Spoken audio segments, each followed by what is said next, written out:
Hello everyone, I hope आप अच्छे होंगे। आपके एग्जाम की प्रिपरेशंस है वो बहुत अच्छे से चल रही होगी। तो हम यहाँ पर CSIR नेट जून 2024 के लिए कुछ PYQs कर रहे हैं। वो है हमारी यूनिट 5 डेवलपमेंट बायोलॉजी से लिए हुए PYQs है।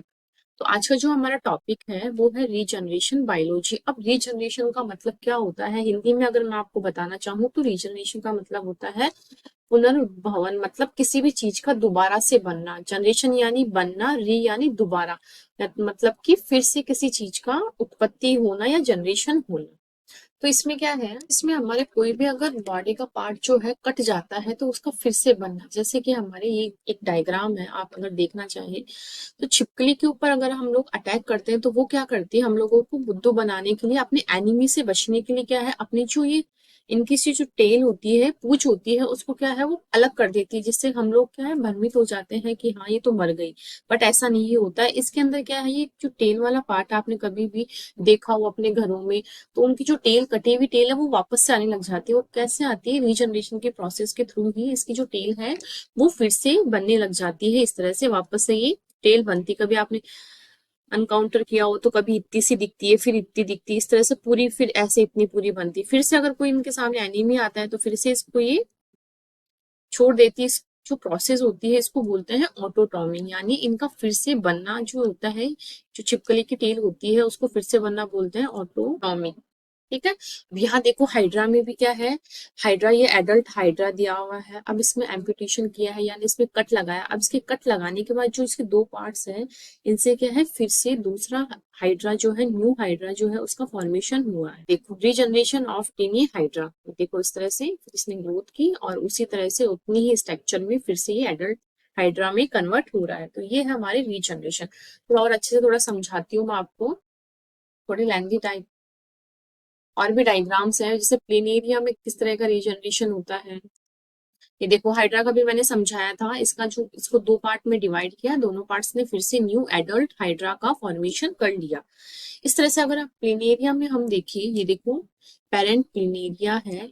इसको क्या है, हमने तीन अलग अलग पार्ट्स में फ्रेगमेंट किया है, मतलब कि एक प्लेनेरिया है इस तरह से हमारा। इस प्लेनेरिया को अगर हम इतने पीसेस भी अगर हम इसके करेंगे तो भी क्या है, इससे हमें न्यू प्लेनेरिया का फॉर्मेशन हो जाएगा। तो ये क्यों हुआ, इसमें क्या है रीजनरेशन के प्रोसेस जो है, कैपेसिटी जो है बहुत ज्यादा पाई जाती है। एक एक्सपेरिमेंट भी किया गया था अभी, कि अगर हम जो एक प्लेनेरिया है इसको अगर हम 40 पीसेज में भी अगर इसको हम डिवाइड करेंगे, 40 पीसेज में भी अगर इसको हम डिवाइड करेंगे तो क्या है, तो भी ये क्या है न्यू न्यू प्लेनेरिया का फॉर्मेशन कर लेगा। तो इस तरह से यहाँ क्या है, हमने तीन पीसेज में इसका फ्रेगमेंट ऑफ प्लेनेरिया, और यहाँ देखो ये पेरेंट था और ये देखो डॉटर प्लेनेरिया, इन तीनों पीसेस से न्यू प्लेनेरिया का फॉर्मेशन हो गया है। ये जो प्रोसेस है ये है हमारे प्लेनेरिया की। यहाँ भी अगर देखें हम डायग्राम, वही प्लेनेरिया का है। इसको कट किया हमने थ्री पार्ट्स में और लास्ट में जाके डॉटर प्लेनेरिया जो है उसका फॉर्मेशन हुआ। ये देखो हमारी ये है उसमें न्यूट में, या सालमेंडर इसको हम बोल सकते हैं। उसमें देखो यहाँ है इंटैक्ट लिम्ब, यानी ऐसे कैसे हमारा पूरा हाथ है। अब यहाँ एम्पुटेशन हुआ यानी कट लगाया गया, सीजर से यहाँ कट लगाया गया। हम एक्सपेरिमेंट देख रहे हैं। यहाँ जो वुंड हुआ, ब्लड वगैरह आती है, उसमें वुंड हीलिंग हुई। हीलिंग के बाद क्या है, ब्लास्टिमा का फॉर्मेशन हुआ। ब्लास्टिमा के फॉर्मेशन के बाद क्या, यहाँ सेल का प्रोलिफरेशन हुआ, यहाँ क्या सेल्स का फॉर्मेशन हुआ। फिर है पैटर्निंग न्यू लिम्ब टिश्यूज। यहाँ पर क्या है, फिर पैटर्निंग हुई कि यहाँ पर क्या बनना है उस चीज की, वहां पर वो जीन्स एक्टिवेट हुए, उन्होंने क्या पैटर्निंग की न्यू लिम्ब टिश्यूज की, एंड अल्टीमेटली यहाँ पर क्या है न्यू रीजनरेटेड लिम्ब का फॉर्मेशन। ठीक है। अब यहाँ क्या किस तरह से प्रोसेस होती है, ये देखो एम्पुटेशन किया गया, फिर उसके बाद क्या, ये epidermis, dermis, cartilage and muscles है। फिर इसमें हीलिंग होती है, वुंड हीलिंग हुई, ठीक है। फिर डी डिफरेंशिएशन होता है, उससे ब्लास्टिमा सेल्स का फॉर्मेशन होता है। कोई भी सेल जो होती है अपना पूरा फंक्शन ले लेती है, ठीक है। और पूरा फंक्शन लेने के बाद क्या है, वो स्पेसिफाई हो जाती है कि हमें हमारे इस सेल से, मतलब इस जीन से यही हमें एक फिंगर का ही फॉर्मेशन होगा। लेकिन अगर किसी बाई चांस किसी रीजन से वो चीज कट हो जाती है तो जो सेल फिक्स हो जाती है वो वापस से डी डिफरेंशिएशन वाली प्रोसेस में जाती है। ओनली डिफरेंशिएशन के प्रोसेस में तो क्या है वो फिक्स हो जाती है, लेकिन डी डिफरेंशिएशन के प्रोसेस में क्या होता है वो वापस से फंक्शन करती है अपना जो पहले कर रही होती है। ठीक है, यहाँ अनफिक्स हो जाता है इसका फंक्शन। तो यहाँ क्या करती है, ये वापस से ब्लास्टिमा सेल्स का फॉर्मेशन करती है। अब यहाँ पर ब्लास्टिमा सेल्स का प्रोलिफरेशन हो रहा है, ये देखो बहुत ज्यादा अमाउंट में यहाँ सेल्स का फॉर्मेशन हो रहा है। फिर यहाँ क्या है रीडिफरेंशिएशन हो रहा है। रीडिफरेंशिएशन का मतलब जो रीडिफरेंशिएशन हुआ सेल्स को मतलब वापस से की कैपेसिटी लानी है कि आपको वही चीज फिर से बनानी है। फिर री मतलब उसी चीज को बार बार ये लोग बना रहे हैं। तो इस तरह से यहाँ पर ये जो सेल्स बन रही है प्रोलिफरेटेड सेल्स ये वापस बनी जा रही है, रीडिफरेंशिएटेड हो होकर के अपना जो काउंटिंग है या जो नंबर है उसे इंक्रीज कर रही है, नंबर इंक्रीज। फिर यहाँ पर क्या है, ये देखो इस तरह से बहुत ज्यादा अमाउंट में बन गया एंड यहाँ प्रोलिफरेशन हुआ, यहाँ पैटर्निंग बनी है, पैटर्निंग के बाद में यहाँ देखो डिजिट्स का फॉर्मेशन हो गया। इस तरह से पूरा ये देखो सालमेंडर की स्ट्रक्चर है, या इसको न्यूट भी अपन बोल सकते हैं। तो ये देखो डिजिट्स का फॉर्मेशन हो गया। इस तरह से कोई भी अगर चीज हमने यहाँ कट करने के बाद यहाँ देखो ये डिजिट्स है फॉर्मेशन हुआ, किस तरह से होता है, कैसे ब्लास्टिमा सेल्स काम करती है, प्रोलिफरेटिंग स्टेज आती है, री डिफरेंशिएशन होता है, उसके बाद इनके अंदर पैटर्निंग आती है, लास्ट हमारे डिजिट्स का फॉर्मेशन होता है। इस तरह से यहाँ क्या है रीजनरेशन की प्रोसेस फंक्शन करती है। ये देखो अब हमारे स्टारफिश में कैसे होता है, स्टारफिश में भी रीजनरेशन की प्रोसेस होती है। इसको इस तरह से कट करो या इस तरह से कट करो, ये देखो इस तरह से कट करो या फिर इस तरह से कट करो, किस तरह से भी अगर हम कट करेंगे तो इसको दो पार्ट्स में अगर हमने डिवाइड किया, ये देखो यहाँ से इसको कट करके दो पार्ट में डिवाइड किया है, तो ये वाला पार्ट हो गया, एक ये वाला पार्ट हो गया। अब दोनों पार्ट से धीरे धीरे रीजनरेशन हो रहा है, ये देखो अल्टीमेटली लास्ट में न्यू स्टारफिश का फॉर्मेशन हो गया। तो ये था हमारे स्टारफिश में किस तरह से रीजनरेशन की प्रोसेस होती है, ये था सालमेंडर न्यूट में किस तरह से होता है, ये उसकी पूरी प्रोसेस थी। ये हाइड्रा में किस तरह का होता है, प्लेनेरिया में किस तरह का रीजनरेशन होता है, वो सब चीजें मैंने आपको समझा दी किस टाइप से होता है। देखते हैं हमारी जो रीजनरेशन होता है वो कितने टाइप का होता है। रीजनरेशन जो होता है हमारा 4 टाइप का होता है। फर्स्ट है हमारे एपीमॉर्फोसिस, सेकंड है मॉर्फोलेक्सिस, थर्ड है हमारा stem cell mediated regeneration and fourth है कंपनसेटरी रीजनरेशन। एक एक करके हम इनको देखते हैं। हमारे यहाँ क्या है एपीमॉर्फोसिस में क्या होता है, यहाँ पर जो सेल्स होती है उसमें पहले डी डिफरेंशिएशन होता है एडल्ट स्ट्रक्चर्स में to form an undifferentiated mass of cell that when become respecified, क्योंकि पहले स्पेसिफाई हो जाती है। लेकिन क्या है अभी मैंने वो आपको ये वाली स्ट्रक्चर जो समझाई है इसमें क्या हो रहा है, पहले स्पेसिफाई हो जाती है तभी तो क्या ये पूरा हाथ का फॉर्मेशन कर पाती है। लेकिन यहाँ किसी भी रीजन से इसमें कट लग गया तो ये जो सेल स्पेसिफाई हो जाती है वो वापस से रीस्पेसिफाई होती है। ठीक है, फिर होता है इस टाइप का जो रीजनरेशन होता है वो एपीमॉर्फोसिस कहलाता है। Are and is characteristics of regenerating limbs, limbs का रीजनरेशन होता है। ये प्रोसेस मैंने आपका पूरा समझा दिया। सेकेंड है मॉर्फोलेक्सिस, मॉर्फोलेक्सिस में क्या होता है रीपैटर्निंग होती है of existing tissues and there is little new growth होती है, such regeneration is hydra. Hydras जो होता है उनके अंदर क्या है रीपैटर्निंग होती है, जो एग्जिस्टिंग मतलब कि जो पहले प्रेजेंट टिश्यूज जो होते हैं उन्हीं से ही क्या है हमारे न्यू हाइड्रा का फॉर्मेशन होता है। तो इस चीज में क्या है रीपैटर्निंग बोला गया है। अब है स्टेम सेल मीडिएटेड रीजनरेशन, इसमें क्या होता है स्टेम सेल जो है अलाउ करती है ऑर्गेनिज्म को रीग्रो करने के लिए certain organs or tissues that have been lost.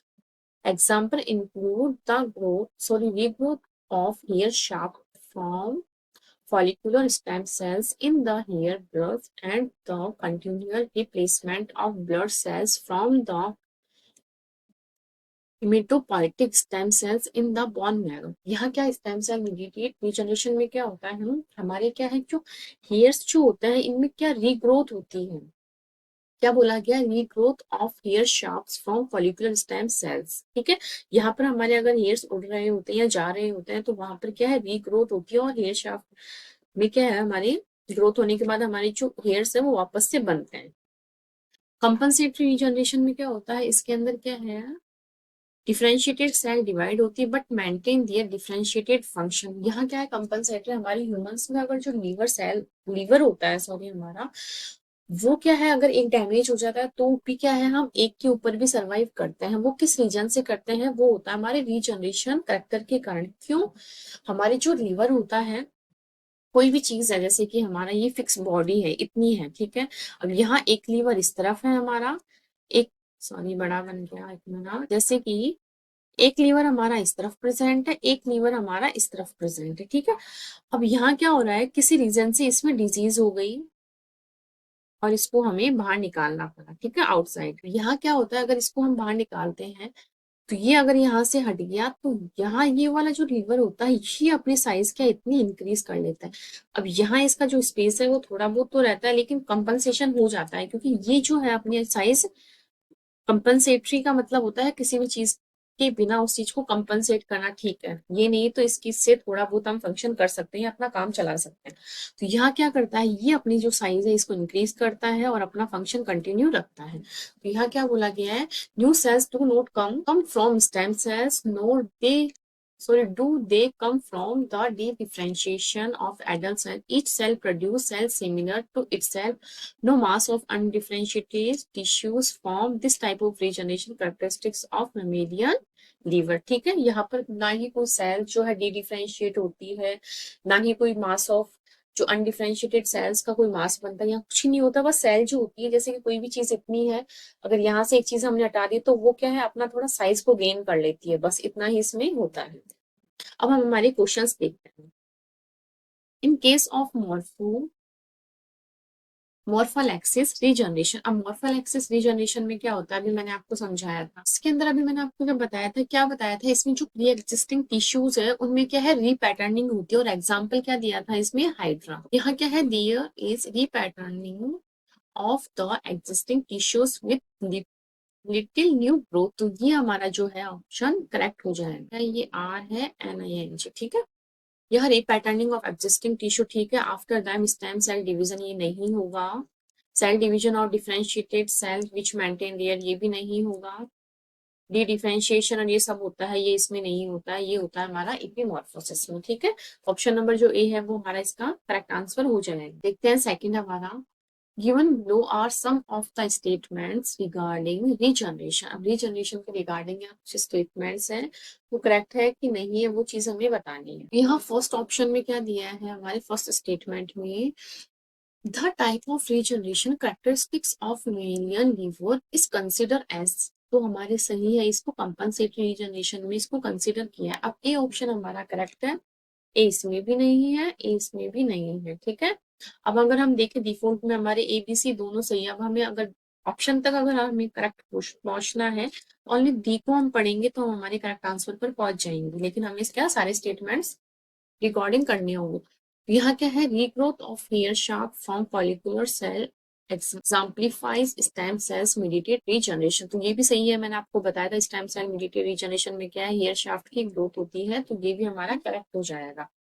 सी है हमारा, regeneration occurring through the repatterning of existing tissue with in new growth is known as morpholepsis। तो ये भी हमारे क्या है, करेक्ट हो जाएगा। मैंने अभी जस्ट पीछे वाला क्वेश्चन भी ऐसा ही था। फिर है डी ऑप्शन हमारा, adult structure undergoing de-differentiation forming a blastema that then re-differentiated to form the lost structure is called epimorphosis। तो ये हमारे बिल्कुल करेक्ट हो जाएगा। इसमें पहले जो स्पेसिफाइड सेल हो जाती है वो री स्पेसिफाइड होती है, मतलब डी डिफरेंशिएटेड होती है, फिर वो री डिफरेंशिएटेड होती है, उसके बाद डिफरेंशिएटेड होती है, ठीक है। तो यहाँ हमारा जो ऑप्शन नंबर 4 है वो बिल्कुल करेक्ट हो जाएगा, तो ये भी नहीं होगा, ठीक है। जितनी भी रीजनरेशन की डेफिनेशंस थी यहाँ पूरी सारी दी हुई है, तो आपको ये बताना है करेक्ट है कि नहीं है। लास्ट में कॉम्बिनेशन पूछा था करेक्ट, और ये भी चीज आपको ध्यान रखनी है कि करेक्ट पूछा है कि इनकरेक्ट पूछा है क्वेश्चन सॉल्व करते टाइम। छोटी छोटी जो मिस्टेक्स होती है इनसे क्या हमारे जो आता हुआ क्वेश्चन भी जो है हमारा इनकरेक्ट हो जाता है। बोला गया है Which one of the following statements regarding limb regeneration in salamander is correct? अभी मैंने आपको बताया था salamander में किस तरह से लिम्ब का फॉर्मेशन होता है। तो इसमें क्या होता है, a normal limb is regenerated, ठीक है, रीजनरेटेड होती है क्योंकि यहाँ हमारा अगर लिम्ब बन रहा है, अगर हमने इसको यहाँ से कट किया है ठीक है। तो यहाँ क्या न्यू सेल्स का फॉर्मेशन होता है, ब्लास्टिमा बनती है, धीरे धीरे रीपैटर्निंग होती है। रीपैटर्निंग के बाद यहाँ क्या डिजिट्स का इस तरह से फॉर्मेशन होता है, इस तरह से डिजिट्स का फॉर्मेशन होता है।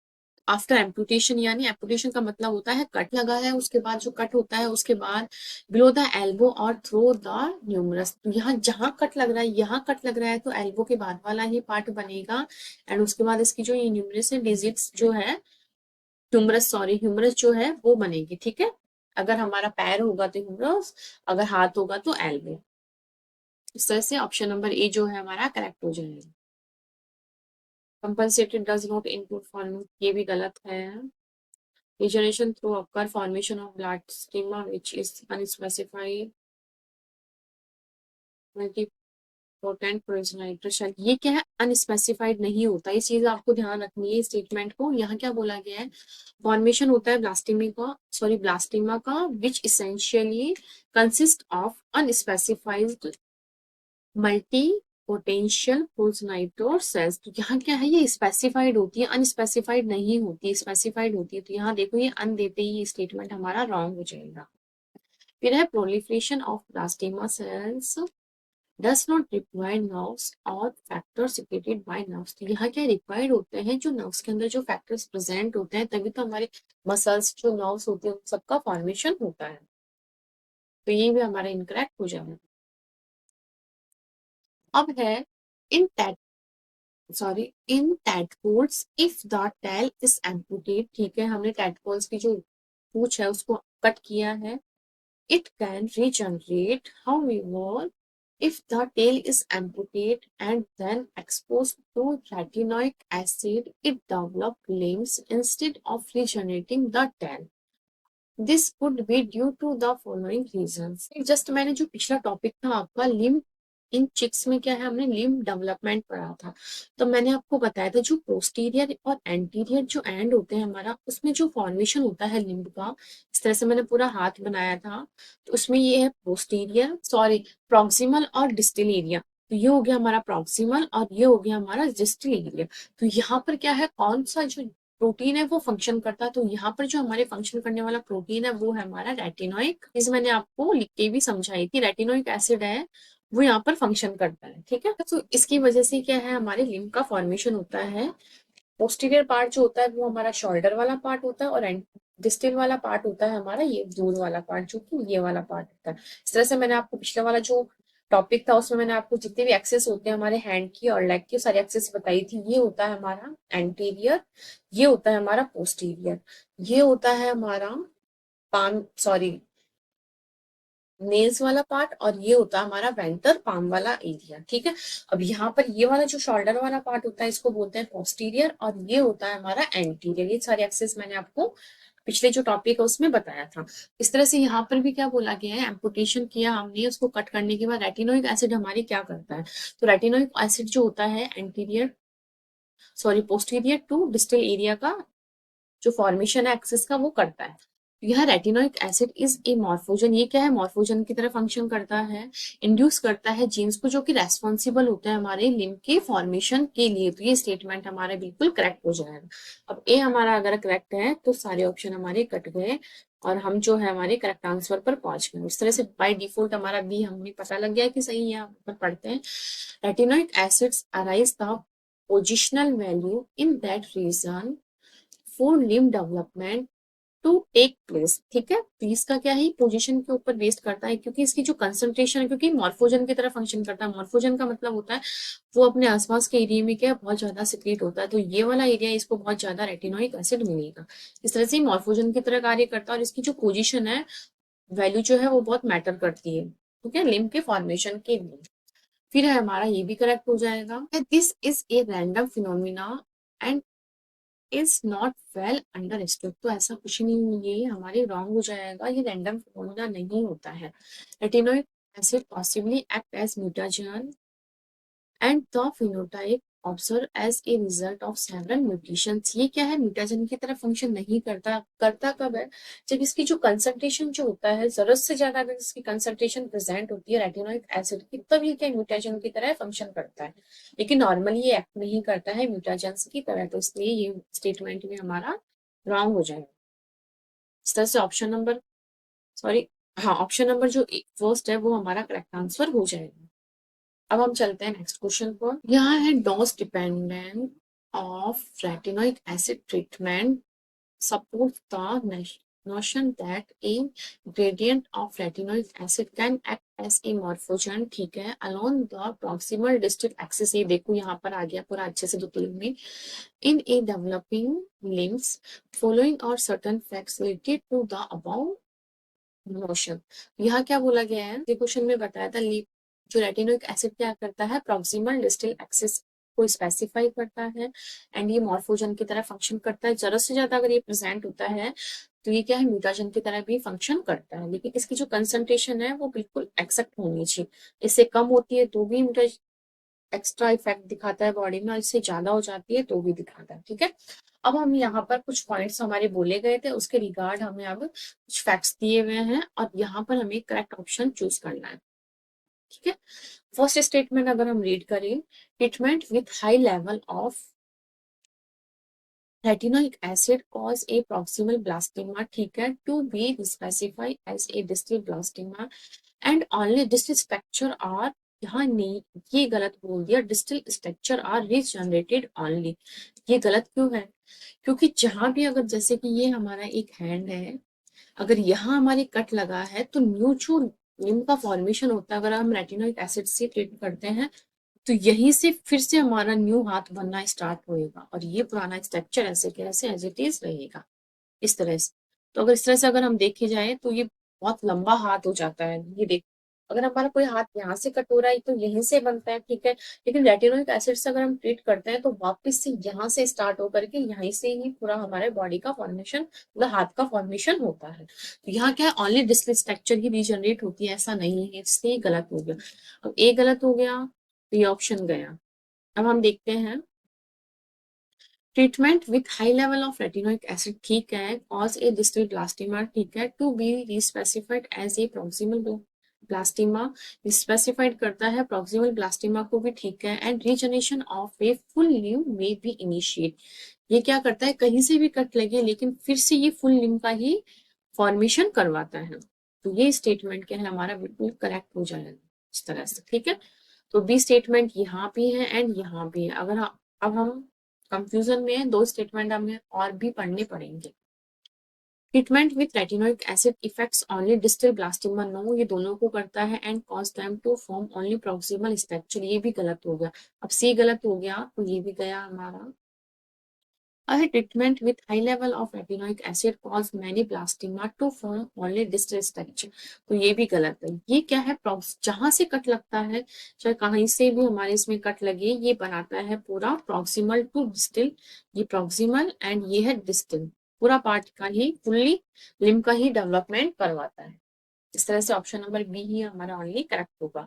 आपको ये चीज ध्यान रखनी है, रेटिनोइक एसिड डेवलपमेंट में हेल्प करता है, चाहे कट हमारा यहाँ से लगे, चाहे यहाँ से लगे, चाहे यहाँ से लगे, पूरे के पूरे यहाँ प्रॉक्सिमल पार्ट से स्टार्ट करके पूरा डिस्टल एक्सिस का जो है फॉर्मेशन करवाता है। तो यहाँ ओनली किसी में डिस्टल बोला हुआ है, किसी में ओनली प्रॉक्सिमल बोला गया है, इस वजह से हमारे सारे स्टेटमेंट कट हो जाएंगे। अब हम चलते हैं नेक्स्ट क्वेश्चन में। In case of hydra the major head inducer of the hypostrome organizer is a set of WNT protein acting through the canonical beta-catenin pathway. What could be the result if A, transgenic hydra is made to globally be the result, sorry, misexpress the downstream WNT factor catenin? इसके लिए आपको एक concept समझाती हूँ मैं एक बार। हाँ, ये देखो, हाइड्रा में ये कट होता है तो किस तरह से हमारी ये है हमारा हेड वाला पार्ट और ये है हमारा टेल वाला पार्ट। अब टेल वाले पार्ट की जगह हमारे यहाँ हेड क्यों नहीं बन पाता, क्योंकि ये तो डबल इस तरह से पीस कट हुआ है।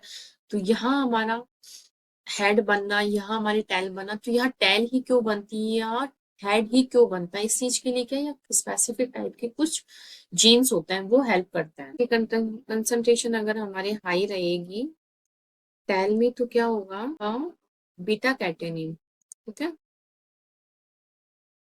सिग्नलिंग चलती है। WNT जहां भी एक्टिव होता है वहां वो बीटा कैटेनिन को एक्टिव करता है, ये दोनों दोस्त है, ठीक है। जैसे कि हमारे मम्मी पापा के पीछे हम बच्चे हैं, इसी तरह से WNT जैसे ही जहां भी जाता है वर्क करता है, उसके जस्ट बाद में हमारे जो बीटा कैटेनिन है वो एक्टिव होता है। तो यह इसकी हाई कंसंट्रेशन है, टेल में एक्टिव हुआ बीटा कैटेनिन, और इससे किसका फॉर्मेशन होता है, हमारे टेल वाली जो पार्ट है उसका फॉर्मेशन होता है। अब इसी तरह से यहाँ ये हाई कंसंट्रेशन है तब टेल का हो रहा है, लो कंसंट्रेशन होगी तब क्या होगा, हेड का फॉर्मेशन। हाँ, WNT को इनहिबिट किया गया है या रोका गया है तो यहाँ क्या बनेगा, हेड का फॉर्मेशन। अब आपको ये चीज ध्यान रखनी है कि हेड टेल का फॉर्मेशन कहाँ हुआ, जहाँ बीटा कैटेनिन एक्टिव था, लेकिन हेड का फॉर्मेशन कहाँ होगा, जहाँ बीटा कैटेनिन इनहिबिट होगा, लेकिन यहाँ कुछ एक्टिवेटेड जीन भी होते हैं। तो हेड का फॉर्मेशन होता है वहां पर जो एक्टिवेटेड जीन है वो है हमारा ये आर के जीन है एक, और एक है हमारे नोटेटम जीन, या प्रोटीन भी इनको बोल सकते हैं। अब आपको सिंपली एक लाइन में मैं लिख देती हूँ, जहां पर WNT होगा वहां क्या बनेगा, टेल बनेगा, ठीक है। जहां पर ERK होगा एंड नोटेटम होगा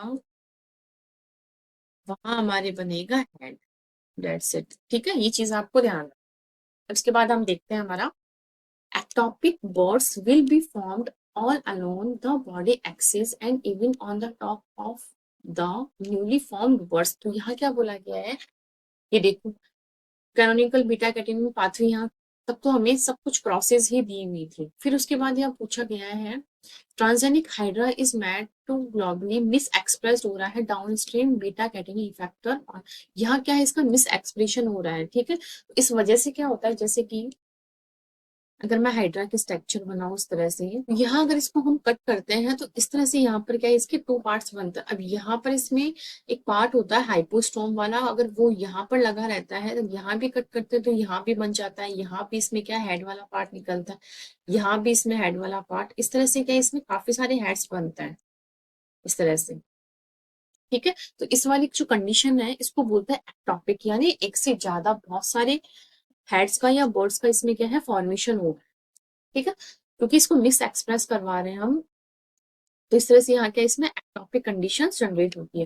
ectopic buds will be formed होती है along with the body axis, ये जो बॉडी एक्सेस है इसके अंदर क्या एक्टॉपिक हेड्स का इस तरह से फॉर्मेशन हो रहा है, even on the top of the newly formed birds. तो एक जो हमारा ऑप्शन है वो करेक्ट हो जाएगा। क्यों हुआ वो चीज मैंने आपको बताई है।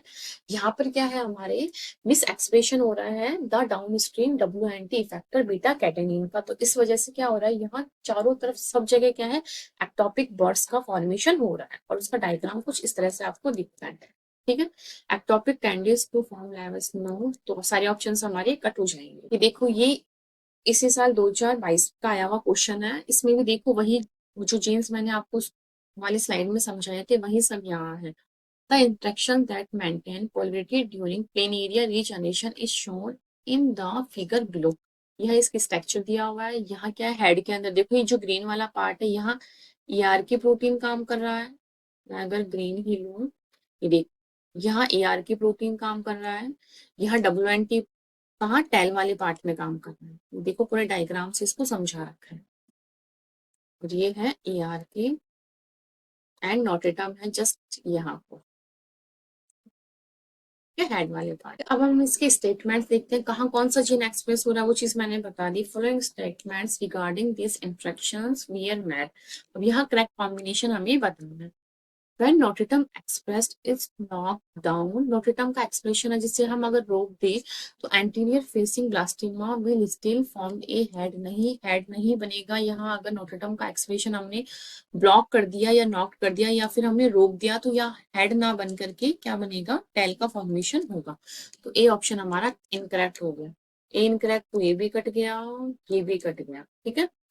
When notatum is expressed, आपको ये चीज तो पता है, notatum हेड वाले पार्ट में एक्सप्रेस्ड होता है। In the posterior and pineria will be two head will be formed, तो ये हमारे स्टेटमेंट बिल्कुल करेक्ट है। तो बी हमारे स्टेटमेंट करेक्ट है, तो ऑप्शन नंबर जो सेकंड है वो हमारा करेक्ट हो जाएगा। ये भी रॉन्ग हो जाएगा। ऑनली एक स्टेटमेंट को हमने पढ़ा है तो वो रॉन्ग था, दूसरा हमने पढ़ा है वो सही है, उसी से हम हमारे करेक्ट आंसर पर पहुंच गए। फिर है when WNT pathway is block. अब आपको ये चीज पता होगी WNT कहाँ एक्सप्रेस्ड होता है, ये हमारे होता है टेल वाले पार्ट में, ठीक है। अब इसको हमने ब्लॉक कर दिया, अगर WNT को हम ब्लॉक कर देंगे तो टेल वाला पार्ट का फॉर्मेशन नहीं होगा, यहाँ क्या बनेगा, अल्टीमेटली हेड वाला पार्ट ही बनेगा क्योंकि इसको हमने ब्लॉक कर दिया। The resulting planaria will have head on the both ends. तो यहाँ पर क्या है, दोनों एंड्स के ऊपर इस तरह से हेड का ही फॉर्मेशन होगा इस तरह से। ठीक है, तो ये स्टेटमेंट भी हमारा करेक्ट हो जाएगा। हाई लेवल ऑफ एआर के इनहिबिट्स हेड स्पेसिफिकेशन। नहीं, अगर एआर के होता है तो ये हेड को स्पेसिफाई ही करता है, यहाँ इनहिबिट करता है ये बोला गया, जबकि इनहिबिट नहीं करता, इसको एक्टिवेट करता है। इस तरह से स्टेटमेंट डी भी हमारा इनकरेक्ट हो जाएगा और ऑप्शन नंबर जो सेकंड है हमारा वो करेक्ट हो जाएंगे। अब चलते हैं हम नेक्स्ट क्वेश्चन पर।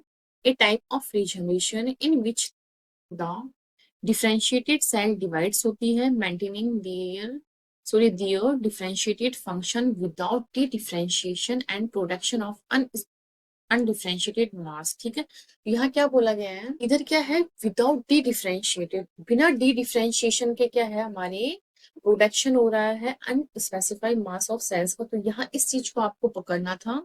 जब क्वेश्चन मैंने किया था मेरे टाइम में, तब मेरे से भी क्या है इनकरेक्ट हुआ था, क्योंकि यहाँ दिया हुआ है differentiated function, D differentiated, undifferentiated, तो ये सारे वर्ड्स देख करके अपन क्या ओवर कॉन्फिडेंट हो जाते हैं, और इसमें तो हमें आता है हमें आता है ऐसे करके। ठीक है, लेकिन यहाँ क्या है, विदाउट डी डिफरेंशिएटेड, यहाँ कोई डी डिफरेंशिएशन की प्रोसेस नहीं होती। ऐसे स्टेटमेंट हमने कहाँ पढ़ा था, ये देखो, अनस्पेसिफिक या अनडिफरेंशिएटेड सेल्स होती है हमारी कंपनसेटरी वाली जो डिफरेंशिएशन होता है उसके अंदर।